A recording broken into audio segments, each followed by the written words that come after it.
What's good, sports family? So breaking news in the Cleveland Browns organization. They are starting not Joe Flacco this week, not Shedeur Sanders this week, but Dillon Gabriel. Let's get into why they chose Dillon Gabriel this week versus Minnesota in London. So first up, let's talk about the key reasons why they chose Gabriel. First one's going to be Joe Flacco's poor performance.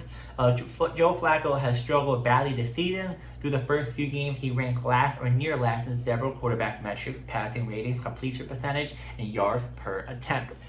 He's thrown multiple interceptions and hasn't been able to spark the offense at all. Now, as for Shedeur Sanders, he's pretty much further down the depth chart, less ready now.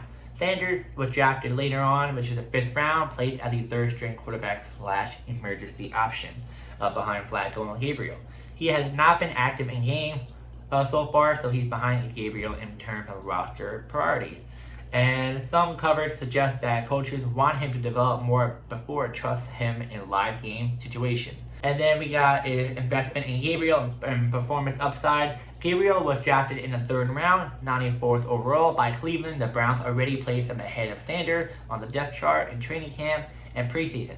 Gabriel has already seen limited action in blowout games, showing flashes, though small sample size. Analysts argue that Cleveland's lack of success this season is better to see what the rookie can do and at least give him a fair shot. Hey, you never know. And then last but not least, the direction of the season, development priority. The Browns appear to recognize that this season is slipping away.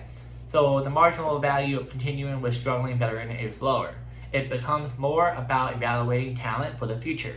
For Gabriel, this is an opportunity to see what he has and possibly plant a stake in the ground for next season. If Gabriel performs, the team can make a decision going forward and also consider Sanders later on. So, yeah, guys, that is the reason why Joe Flacco just has been really bad this season. I've been seeing it: bad throws, interceptions.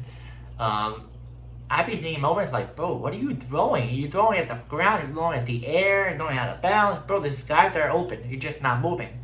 It's kind of weird because as you've seen from Joe Flacco in the past, he's been a pretty consistent quarterback. He hasn't been the worst of the worst or the greatest of the greatest, but he's been pretty solid.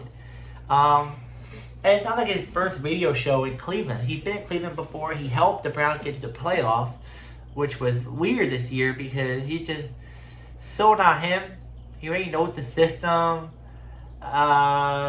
Maybe it's just the offensive line issue. Maybe it's just the play calling is just not lining up with him, or it just doesn't make any sense. Now, Dillon Gabriel, as I saw him a couple of games, I think he's pretty solid. I mean, he has the confidence, he has some of the tools. I think it's more of a tool than Shedeur Sanders and even Joe Flacco. But it's only small sample size, so I can't give you my full confidence that he could do awesome. But who knows? Who really knows? After Shedeur Sanders,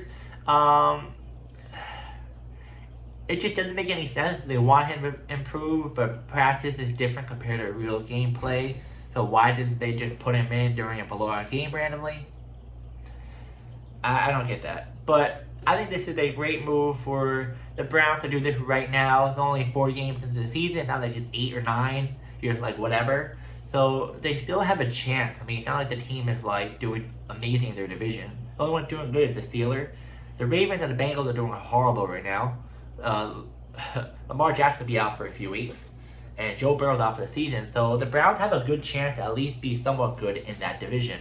But who knows? Maybe Dillon Gabriel will do really good. Hey. And yeah, guys, before I go, what do you think about this move? Do you think this is a smart move that Dillon Gabriel's starting? Should they start Joe Flacco instead and just stick with him throughout the whole season? Or you think they should start Shedeur Sanders? And yeah, I'll see you guys next video.